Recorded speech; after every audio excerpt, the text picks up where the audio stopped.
Pois estamos hoxe aquí na Coruña, ao lado dos traballadores e das traballadoras de Ferrolántica e de Alcoa, exixindo un futuro industrial para o noso país. É o momento de exixirle ao Goberno de España tres cousas. En primeiro lugar, unha regulación do sector eléctrico que acabe coa especulación no precio da enerxía, o cal é bon non solamente para as industrias electrointensivas, senón tamén para todos os recibos da luz de todas as familias a final de mes.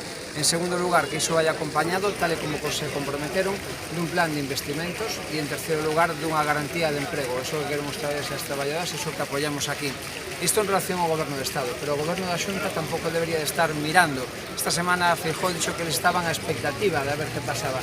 Nos creemos que un Goberno non ten que estar a expectativa, ten que estar actuando. O índice de producción industrial caeu en Galicia un 11% nos últimos tempos como consecuencia do descenso da actividade tanto en Alcoa como en Ferrolántica. Que se podería facer no caso concreto de Ferrolántica? Garantizar e exixir que se cumplen os términos da concesión, é dicir, que se liga a produción hidroeléctrica ao propio futuro industrial da comarca da Costa da Morte. E iso non está facendo a Xunta de Galicia, a pesar de que podería estar neste momento exixindo o cumprimento estricto dos términos da concesión.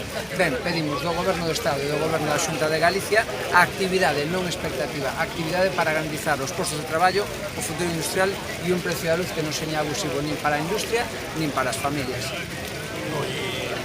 Ademais hai un deadline, hai unha fecha límite que é o 30 de xuño que o Goberno ten que actuar, non?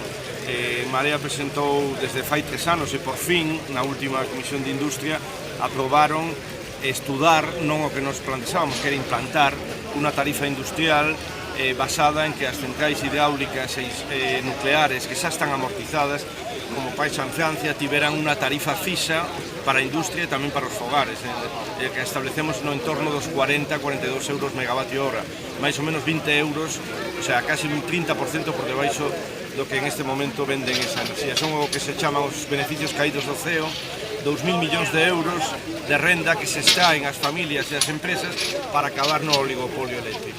Eso se podría instaurar por decreto lei, é un regalo ás eléctricas que non ten sentido e sería o principio da solución de todo o que os seguimos reivindicar aquí.